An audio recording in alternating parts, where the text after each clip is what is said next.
Hello friends, आप सभी का बहुत बहुत स्वागत करता हूँ अपने चैनल पे।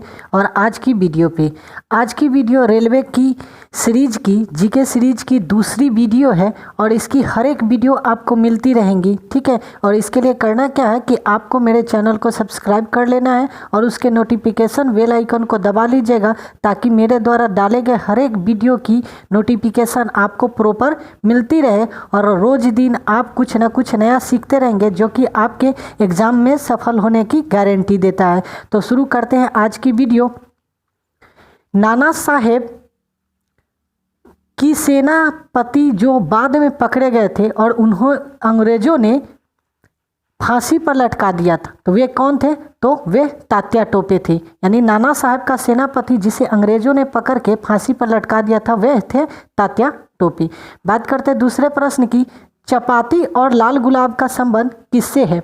तो चपाती और लाल गुलाब का संबंध 1857 की क्रांति से है। 1857 की क्रांति को हमारे देश की स्वतंत्रता की प्रथम संग्राम के नाम से जाना जाता है और इसे प्रथम स्वतंत्रता संग्राम बीडी सावरकर ने दिया था, ठीक है। और इसका नारा था चपाती और लाल गुलाब। बात करते अगले प्रश्न की। भारतीय राष्ट्रीय कांग्रेस की स्थापना के समय भारत के गवर्नर जनरल कौन थे? तो राष्ट्रीय कांग्रेस की स्थापना के समय भारत के अंग्रेज गवर्नर जनरल डफरिन थे और कांग्रेस की स्थापना 1885 में हुई थी, ठीक है। बात करते अगले प्रश्न की। लक्षद्वीप किस उच्च न्यायालय के क्षेत्राधिकार के अंतर्गत आता है? तो लक्षद्वीप जो है वह केरल के उच्च न्यायालय के अंतर्गत आता है और केरल की राजकीय भाषा है मलयालम। बात करते हैं अगले प्रश्न की। राष्ट्रपति व उपराष्ट्रपति के निर्वाचन संबंधित विवादों का निर्णय कौन करता है? तो राष्ट्रपति या उपराष्ट्रपति के चुनाव से संबंधित कोई भी समस्या का समाधान करने के लिए उच्च न्यायालय बना हुआ है। बात करते हैं अगले प्रश्न की। जम्मू कश्मीर स्थित कालाकोट किस खनिज के लिए जाना जाता है? तो जम्मू कश्मीर में स्थित कालाकोट खनिज कोयला के लिए जाना जाता है। देखिए दोस्तों, इसको कोडिंग कर लीजिए, कालाकोट और कोयला। का से कालाकोट और क से कोयला। बात करते हैं अगले प्रश्न की। ब्यूनर्स आयर्स किस नदी के तट पर है? तो ब्यूनर्स आयर्स लाप्लाटा नदी के तट पर है, ठीक है। बात करते हैं अगले प्रश्न की।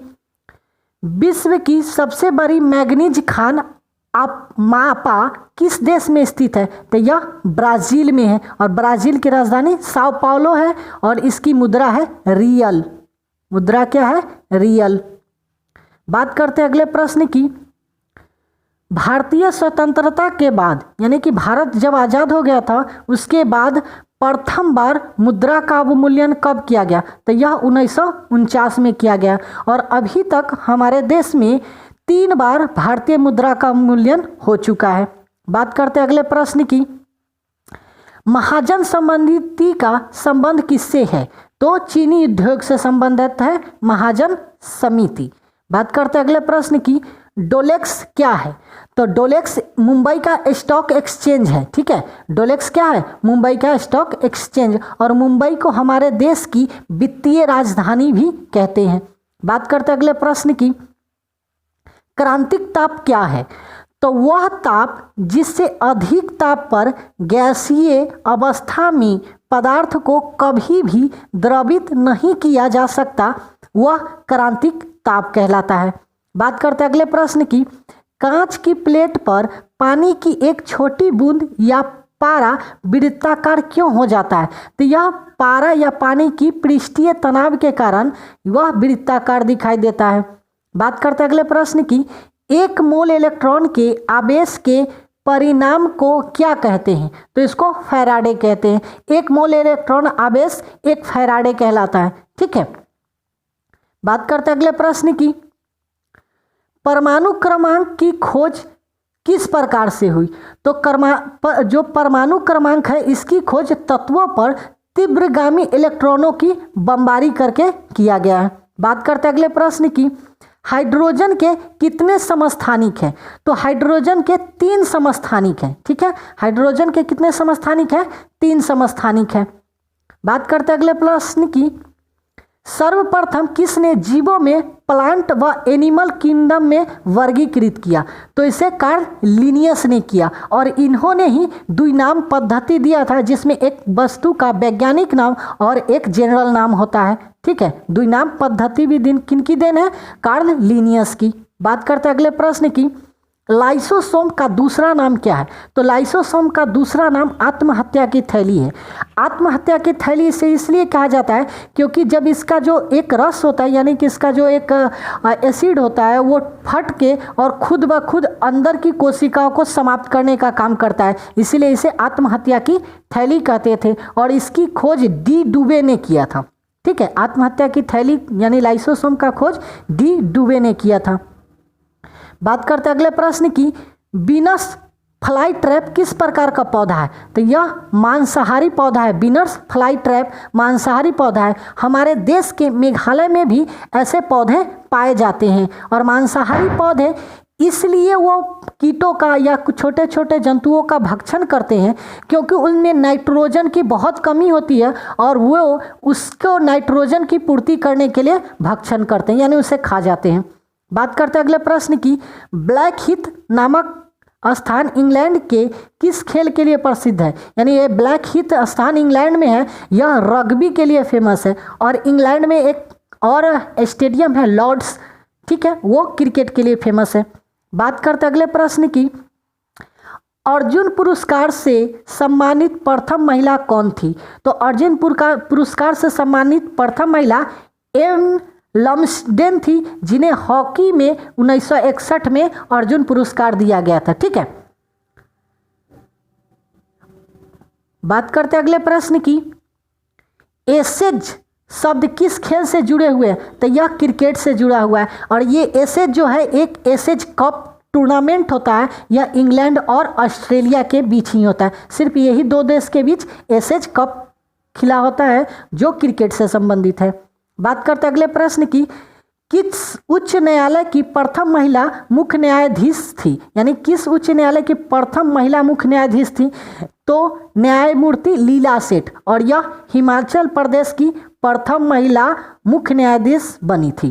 किसकी? तो उच्च न्यायालय की। बात करते हैं अगले प्रश्न की, एल सुब्रमण्यम एवं कुन्नकरी वैद्यनाथ किस वाद्य यंत्र से संबंधित है? तो ये दोनों वायलिन बजाते हैं। ठीक है, बात करते हैं अगले प्रश्न की, एम्मा एवं प्राइड एंड प्रिजुडिस नामक पुस्तक के लेखक कौन है? तो इसके लेखक है जेन ऑस्टिन। ठीक है, प्राइड एंड प्रिजुडिस यह बहुत ही फेमस पुस्तक है और अक्सर रेलवे में ये क्वेश्चन पूछे जाते हैं। बात करते हैं अगले प्रश्न की, संगम काल में बैरेलियर किसे कहा जाता था? तो संगम काल में बैरेलियर नर्तकियों को कहा जाता था, जो डांस करने वाली महिला होती थी, जो राजा के दरबार में नाच गान किया करती थी, उसे बैरेलियर कहते थे। किस काल में? संगम काल में। बात करते हैं अगले प्रश्न की, राजनैतिक नैतिकता की रक्षा के लिए बनाए गए दल विरोधी अधिनियम को संविधान के किस अनुसूची में रखा गया? तो ये संविधान की 10वीं अनुसूची में रखा गया और अनुसूची से संबंधित एक वीडियो मेरे चैनल पे अभी भी अवेलेबल है। आप अगर उसके बारे में विस्तृत जानकारी चाहते हैं अनुसूची से संबंधित, तो आप मेरे चैनल में जाके देख सकते हैं। बात करते हैं अगले प्रश्न की, राज्य के नीति निर्देश तत्व एक ऐसी चेक है जो बैंक की सुविधा के अनुसार माने इसे भुनाया जा सकता है। तो इस कथन का देनदार थे केटी शाह। इन्होंने कहा था कि नीति निर्देश तत्व ऐसा चेक है जो बैंक में अपने सुविधा के अनुसार लोग भुना सकते हैं। बात करते हैं अगले प्रश्न की, देसी नरेश के प्रीवी पर्सों और विशेष अधिकार को किस संविधान संशोधन अधिनियम द्वारा समाप्त कर दिया गया? तो ये 26वां संविधान संशोधन के द्वारा समाप्त कर दिया गया। जैसे कि हमारे देश आज़ादी से पहले 600 से अधिक रियासतों में बटा हुआ था, तो जो सभी को एक में शामिल किया गया तो उन्हें एक विशेष अधिकार दिया गया था, तो वो विशेष अधिकार को 26वां संविधान संशोधन के अंतर्गत समाप्त कर दिया गया। बात करते हैं अगले प्रश्न की, कनाडियन नेशनल रेल मार्ग कहाँ से कहाँ तक जाता है? तो ये हैलीफैक्स से वैंकूवर तक जाता है। हैलीफैक्स से वैंकूवर तक जाता है कनाडियन नेशनल रेल मार्ग। बात करते हैं अगले प्रश्न की, ओक्टास मापनी का प्रयोग किसके मापन में किया जाता है? तो ये मेघाच्छादन के मापन में किया जाता है, यानी किस तरह का बादल लगा हुआ है इसको अगर मापना है तो ओक्टास मापनी का प्रयोग करते हैं। और बारिश कितनी मात्रा में हुई है इसको मापने के लिए रेन गेज का इस्तेमाल करते हैं। बात करते हैं अगले प्रश्न की, किस फसल को चमत्कारिक फसल के रूप में जाना जाता है? तो सोयाबीन को चमत्कारिक फसल के रूप में जाना जाता है। और सोयाबीन प्रोटीन का सबसे अधिकतम स्रोत है, यानी प्रोटीन इसमें प्रचुर मात्रा में पाया जाता है। सोयाबीन में प्रोटीन की अधिकतम प्रचुरता होती है। बात करते हैं अगले प्रश्न की, 1951 में गठित प्रथम वित्त आयोग के अध्यक्ष कौन थे? तो भारत के प्रथम वित्त आयोग जो 1951 में गठित किया गया था वे थे केसी नियोगी। ठीक है। बात करते हैं अगले प्रश्न की, कृषि कीमत आयोग का नाम परिवर्तित कर क्या कर दिया गया? यानी कि कृषि कीमत आयोग था पहले, उसका नाम बदल के कृषि लागत एवं कृषि कीमत आयोग कर दिया गया। कृषि लागत एवं कीमत आयोग कर दिया गया। बात करते हैं अगले प्रश्न की, शेयर बाजार में बियर मार्केट क्या होता है? शेयर बाजार में जब मार्केट में किसी भी शेयर का वैल्यू अगर कम जाता है तो उसे बियर मार्केट कहते हैं। यानी शेयर कीमतों की गिरावट की दीर्घ अवधि तक, ज़्यादा समय तक अगर गिरा हुआ है किसी शेयर का मार्केट तो उसे कहेंगे बियर मार्केट। एक और बात है यहाँ पर दोस्तों कि बुल एवं बियर शब्द किससे संबंधित है? तो स्टॉक मार्केट से संबंधित है। ठीक है, बुल एवं बियर। जब शेयर का मार्केट कमता है तो बुल और शेयर का मार्केट वैल्यू कमता है तो उसे बियर, और जब मार्केट वैल्यू बढ़ जाता है तो उसे बुल कहते हैं। बात करते हैं अगले प्रश्न की, क्रांतिक ताप पर द्रव का पृष्ठीय तनाव क्या हो जाता है? तो किसी भी द्रव को अगर क्रांतिक ताप तक गर्म किया जाए तो उसका पृष्ठीय तनाव शून्य हो जाता है। ठीक है। बात करते हैं अगले प्रश्न की, बाष्पीकरण होने पर जल शीतल क्यों हो जाता है? क्योंकि उसमें बाष्पीकरण की प्रक्रिया निरंतर होते रहती है, इसी कारण वो क्या हो जाता है? शून्य हो जाता है, यानी कि शीतल हो जाता है। ताप ऊर्जा का प्रयोग करती है और जल शीतल हो जाता है। और क्या करता है? यह ताप की ऊर्जा का इस्तेमाल करता है। ठीक है। बात करते हैं अगले प्रश्न की, गैसीय समीकरण PV बराबर RT में V का आयतन क्या होता है? तो 1 ग्राम अणु का आयतन के बराबर होता है V। ठीक है। बात करते हैं अगले प्रश्न की, द्रव्यमान संरक्षण के नियम की खोज किसने की? तो लेबोजियर ने की थी। द्रव्यमान संरक्षण की खोज किसने की? लेबोजियर ने। बहुत इंपॉर्टेंट क्वेश्चन है दोस्तों, याद कर लीजिएगा। बात करते हैं अगले प्रश्न की, एक विद्युत आवेशित परमाणु या परमाणुओं का समूह क्या कहलाता है? तो एक आयन कहलाता है। यानी एक विद्युत आवेश परमाणु या परमाणुओं का एक समूह को एक आयन कहते हैं। ठीक है। बात करते हैं अगले प्रश्न को, किसी तत्व का परमाणु क्रमांक क्या प्रकट करता है? तो किसी भी तत्व का परमाणु क्रमांक उसके नाभिक में प्रोटॉनों की संख्या प्राप्त करता है। यानी प्रोटॉनों की संख्या जो होती है उसको दर्शाता है। ठीक है। बात करते हैं अगले प्रश्न की, डार्विन की पुस्तक ओरिजिन ऑफ स्पीसीज कब प्रकाशित हुआ? तो यह 1959 में प्रकाशित हुआ। और बहुत बार एग्जाम में पूछा गया कि ओरिजिन ऑफ स्पीसीज पुस्तक किसकी लेखन है? तो डार्विन की। या कभी पूछा है कि इसकी प्रकाशन कब हुई? 1859 में। बात करते हैं अगले प्रश्न की, हल्दी के पौधे का खाने योग्य हिस्सा कौन सा है? तो हल्दी के पौधे के खाने योग्य हिस्सा है प्रकंद। बात करते हैं अगले प्रश्न की, जंतुओं के शरीर के बाहरी उत्तक पाया जाता है उसे क्या कहते हैं? तो एपिथीलियम उत्तक कहा जाता है। ठीक है। जंतुओं के जो बाहरी सतह होता है परत उसको एपिथीलियम उत्तक का बना होता है। ठीक है। बात करते हैं अगले प्रश्न की, थॉमस कप और उबेर कप किस खेल में दिया जाता है? तो ये बैडमिंटन में।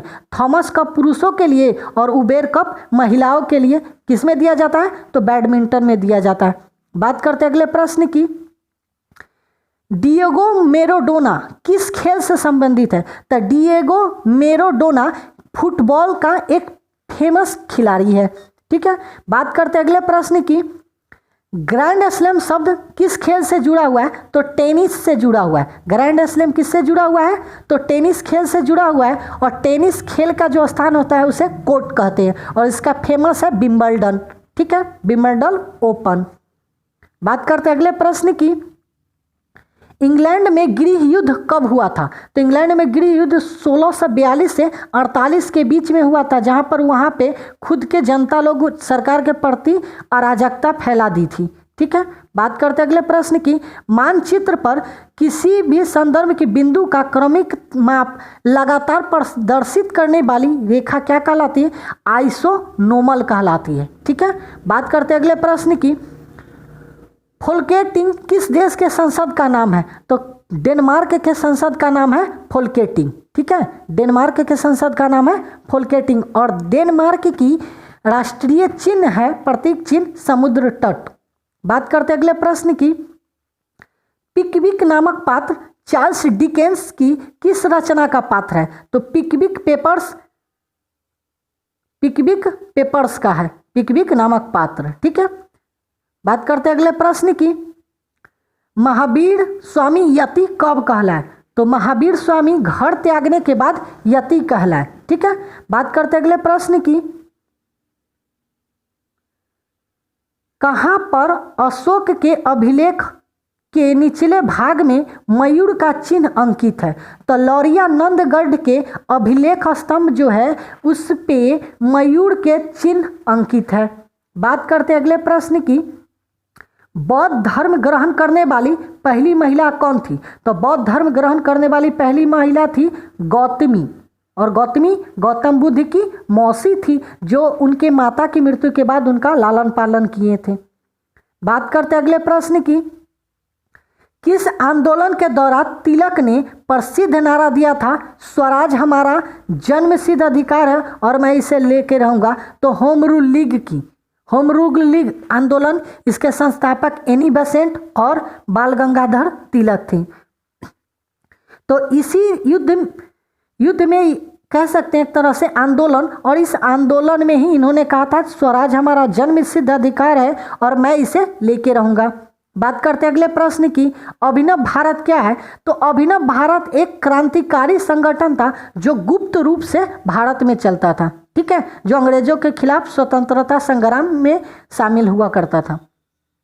बात करते हैं अगले प्रश्न की, कामागाटामारू की घटना किस वर्ष हुई? तो 1914 में हुई थी। और ये कामागाटामारू है क्या? तो यह एक जहाज है, पानी वाला जहाज, और इसके घटना के अंतर्गत गुरुदत्त ने इसे लीज पर लेके व्यापार करने के लिए निकले थे, और जिस पर अंग्रेजों ने आक्रमण कर दिया था और बिना सूचना के उन पर सवार लोगों पर गोली चला दी थी, जिसमें बहुत सारे लोगों की मृत्यु हो गई थी। बात करते हैं अगले प्रश्न की, प्रसिद्ध क्रांतिकारी जो ब्रिटिश साम्राज्य को जर्मनी साम्राज्यवाद से बेहतर समझते थे, कौन थे? तो लाला हरदयाल थे। ठीक है, गदर पार्टी के संस्थापक है लाला हरदयाल। बात करते अगले प्रश्न की, कौन से राष्ट्रपति द्वितीय पसंद के मतों की गणना के फलस्वरूप अपना निश्चित कोटा प्राप्त कर निर्वाचित हुए थे? तो बीबी गिरी, इन्होंने कोटा के अंतर्गत संरक्षण में अपना निर्वाचन पद से राष्ट्रपति पद के लिए निर्वाचित हुए थे। बात करते अगले प्रश्न की, भारत में संपरीक्षा और लेखा प्रणालियों का प्रधान कौन होता है? तो इसके प्रधान होता है भारत के नियंत्रक एवं लेखा परीक्षक। ठीक है, बात करते हैं अगले प्रश्न की, राज्यों का भाषाई आधार पर गठन कब किया गया था? तो भाषाई आधार पर गठन किया गया था 1956 में। ठीक है, बात करते हैं अगले प्रश्न की, उमियाक क्या है? तो उमियाक एस्कीमो के शिकार करने वाली एक नौका है। ठीक है, और एस्कीमो की जो नौका है उसे उमियाक कहते हैं, और जिस पे चढ़ के वो लोग शिकार करते हैं। और एस्कीमो जो लोग होते हैं वो बर्फ के घरों में रहते हैं, जिसे इग्लू कहते हैं। और एक जानवर को जो अपना गाड़ी खींचने के लिए एक जगह से दूसरे जगह परिवहन के लिए पालते हैं, उसे रेंडियन कहा जाता है। ठीक है, बात करते हैं अगले प्रश्न की, कि यदि नदी का वेग दुगुना कर दिया जाए तो उसकी परिवहन की शक्ति कितनी गुनी हो जाएगी? तो उसकी परिवहन की शक्ति 4 गुनी हो जाएगी। यानी कि किसी भी नदी का वेग अगर दुगना कर, उसके पानी के बहाव को दुगना कर दिया जाए तो उसको किसी भी वस्तु को बहा के ले जाने की शक्ति कितनी हो जाएगी? 4 गुनी हो जाएगी।